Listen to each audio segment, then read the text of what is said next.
Hello, this is Danny Raymond, the voice behind Ray's Guide. With less than 2 months before Citizencon Direct, a lot of speculation is going on about what will happen, and some of that is stretching into lists of demands about what has to be said at this Citizencon, coupled with ultimatums about what will happen if they didn't. And I look at some of the lists, particularly one done by the Eradicator, and it seems to be, as my dad would have said, putting 10 pounds of shit in a 5-pound bag, because Citizencon Direct is only 2 hours. That's down from 13 and a half hours from Manchester, so way more compact.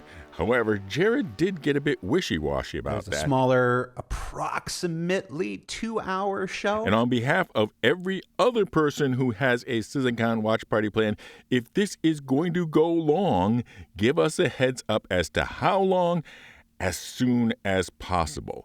We've rented venues. Those venues have hired staff, likely at overtime rates. We're making plans on activities. If we suddenly have to squeeze an hour's worth of post-show plans into 10 minutes while the venue manager is digging out our credit card number to charge us for an extra hour, well, that would not be nice. So, 2 hours. How much of it will be taken up by Squadron 42? Well, one possibility is that they will just give a save the date for the big Squadron 42 announcement palooza, but I am considering that a long shot because they have locked down their production studio for 8 weeks.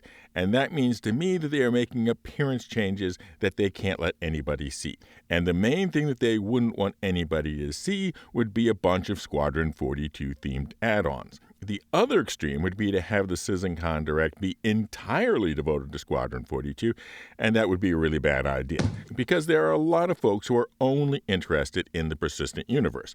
There might be folks who are only interested in a single-player game, but newsflash, they don't come to Citizencon, live or virtual. So, for purposes of discussion, let's say half and half. An hour for the persistent universe, an hour for Squadron 42.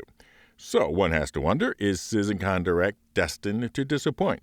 Because is there any way to distill an entire day's worth of fan satisfaction into just an hour?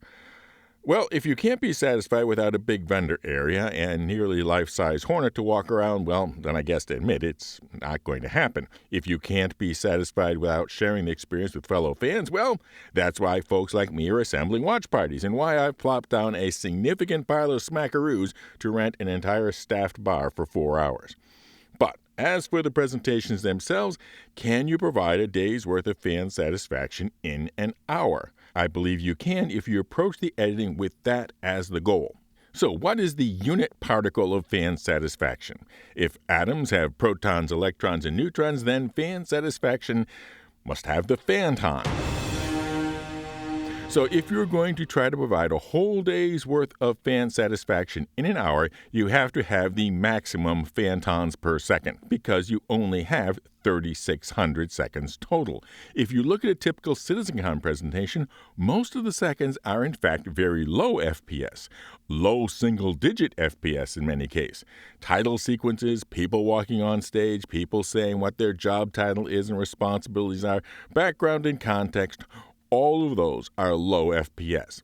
But isn't that background and context often necessary? Sure it is, but included as a sidebar then. Long-term deliverables that we're likely going to be also seeing in the next 3 Citizencons, low FPS. We've already seen crafting talked about in the last 2 Citizencons. Tell us what bits of it we're going to see this year. Or leave it or use less than a dozen of your 3,600 seconds, telling us whether it is being actively worked on daily. The Squadron 42 half of the show is going to be, this is what you should be excited about for 2026, or at least it will be a big problem if it isn't.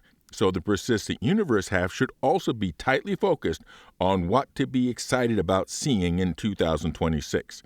If the Squadron 42 half of the show is all about the things to be excited about in 2026, and the Persistent Universe hour is about things to be happening in 2027 or later, it will serve as a painful reminder of how much Star Citizen fans have had to put their needs on hold for Squadron 42. That's why both hours have to be 2026 focused. And yes, it should be one continuous hour video, not separate segments on separate topics.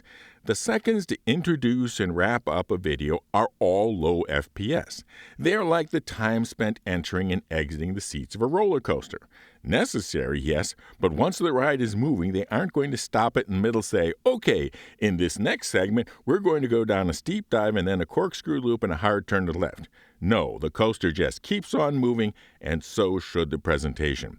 Other particular conventions in Inside Star Citizen is to cut between showing Jared or the developer who is narrating and showing the thing that they are talking about. Now, highlighting the people at CIG and hearing them say things in their own voice and does provide some nice fantons to help the fans appreciate that there are sincere, hardworking, and sometimes quite unique people behind the features, but not as many fantons as seeing the feature in action. So once we've been introduced to the person, combine them streamer style in a quadrant of the screen, talking about it while showing it. Yes, fantons in both eyes at once, maximum FPS. And then look at things that, even though they have become welcomed and customary parts of Citizencons, the way in which they have been done are inherently low FPS. The example I'm thinking of is the ship silhouettes of the new ships for the year. No matter how much the feature is loved, the narration stops. The pictures don't move, and the pictures are inherently lacking in detail, although the fan base loves looking at them pixel by pixel to find details that are certainly subject to change. But how would you do them differently? Put them in unannounced at random moments as screen wipes between one scene and the next.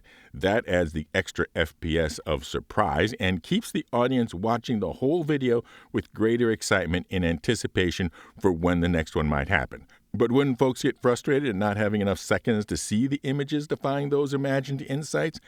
Maybe, but those folks are going to be downloading the video and frame by framing it anyway. So, all in all, yes, it is indeed possible to squeeze a full day's worth of Citizencon presentations fan excitement into a 1-hour video. It's actually almost easy once you decide that every single one of those 3,600 seconds is precious. Of course, that means actually you have to have enough to fill that time. So I am not going to be making lists of must-haves and ultimatums about Citizencon Direct and the persistent universe, because that is just setting yourself up for disappointment.